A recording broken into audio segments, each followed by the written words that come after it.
এই পৃথিবী থাকার জায়গা নয়। কিয়ামতের সময় আল্লাহ তাআলা মালাকুল মাউতকে বলবেন সবার রূহ কবজ করে দেন, সবার, কেউ থাকবে না, সবার রূহ কবজ হয়ে যাবে। আল্লাহ মালাকুল মাউতকে বলবেন, মালাকুল মাউত কি অবস্থা? বলবে সব শেষ। মাইয়াবকা, কে বাকি? মালাকুল মাউত বলবে জিনেরা বাকি, যাদেরকে দেখা যায় না। আল্লাহ বলবেন জিনদেরকেও শেষ করে ফেলো, রূহ কবজ করো। মালাকুল মাউত আজরাইল জিনদের রূহ কবজ করবে। আল্লাহ এবার জিজ্ঞেস করবে, ইয়া মালাকাল মাউত আখবিরনি মাইয়াবকা, এবার বলো আর কে বাকি?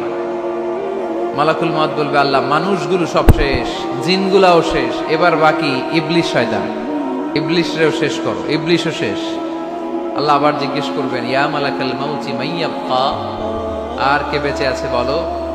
মালাকুল মাউত বলবে, আল্লাহ আপনার কথা অনুযায়ী পৃথিবীর সব মানুষের রূহ কবজ করলাম, সব জিনদের রূহ কবজ করলাম, ইবলিসের রূহ কবজ করলাম, এখন আছে শুধু ফেরেশতারা।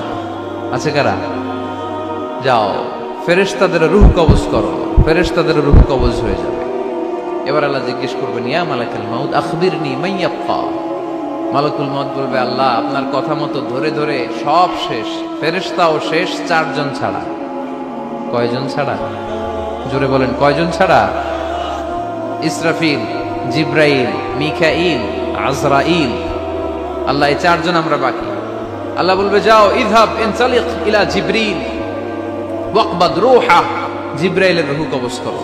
ইযহাব ইলা ইসরাফিল ওয়াকবাদ রূহা, ইসরাফিলের রূহ কবজ করো। ইযহাব ইলা মিকাইল ওয়াকবাদ রূহা, রূহ কবজ করো। ওই তিন ফেরেশতাও শেষ। এবার আল্লাহ তাআলা জিজ্ঞেস করবেন, ইয়া মালাকাল মাউত আখবিরনি মাইয়াবকা, হে মালাকুল মাউত আর কে বাকি আছে বলো? মালাকুল মাউত বলবে, আল্লাহ আপনার কথা মতো মানুষগুলো শেষ, জিনগুলো শেষ, ইবলিস শেষ, আমার বাকি তিন ভাই ইসরাফিল, মিকাইল, জিব্রাইলও শেষ, শুধু আমি, শুধু আমি। আল্লাহ বলবেন, কেউ নাই? মালাকুল মাউত বলবে, না আল্লাহ কেউ নাই। এবার আল্লাহ তাআলা বলবেন, মালাকুল মাউত তুমি তো সবাই রে মারছো, এবার তুমি মরো, এবার তুমি মরো, তুমি মরো। শোনার সাথে সাথে মালাকুল মাউতের কাঁপুনি ছুটে যাবে, খিঁচুনি এসে যাবে ভয়ে।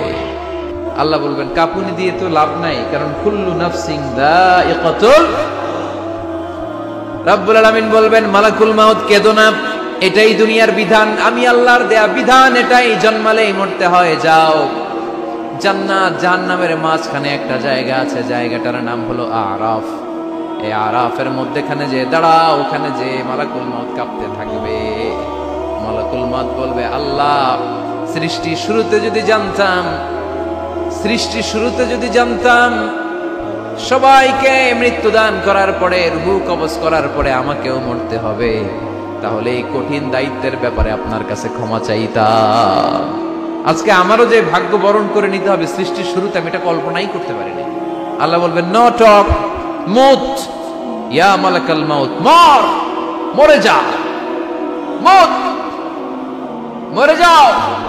বলার সাথে সাথে মালাকুল মাউত এক বিকট চিৎকার হাঁকিয়ে মরে যাবে। মালাকুল মাউতের চিৎকারটা সেদিন এত ভয়ঙ্কর হবে, বিষ্ণু ঈসা ইসলাম বলেন, ওই চিৎকারের আওয়াজ যদি পৃথিবীর মানুষেরা কান দিয়ে শুনতে পেত, তাহলে কিয়ামত সংঘটিত হওয়ার জন্য আলাদা করে ইসরাফিলের সিঙ্গার প্রয়োজন হতো না। ওই চিৎকারের আওয়াজে প্রতিটা মানুষ কানের পর্দা ফেটে ওই জায়গায় লাশ হয়ে পড়ে যেত। এবার ডানে বায়ে সামনে পেছনে উপরে নিচে কেউ নাই, একজন ছাড়া। জোরে বলতে হবে, তিনি কে?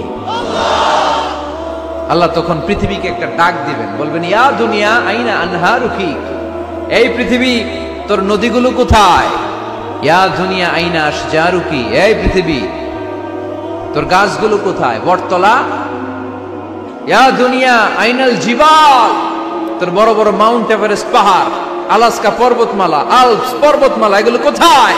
তুর পাহাড় আজকে কোথায়? ইয়া দুনিয়া আইনাল মুলুক, রাজা বাদশারা কোথায়, যারা ক্ষমতার দাপটে পা জমিনে ফেলতে চাইতো না? আইনাল জাবাবেরা, অত্যাচারী স্বৈরা শাসকগুলো আজকে কোথায়? কোথায় আজকে? কোনো আওয়াজ নাই। আল্লাহ তখন হুঙ্কার দিয়ে বলবেন, লিমানিল মুলকুল ইয়াউম, who belongs the kingdom today. Allah চিৎকার দিয়ে বলবেন, আজকে ক্ষমতা কার? আওয়াজ করে বলেন, সেদিন ক্ষমতা কার?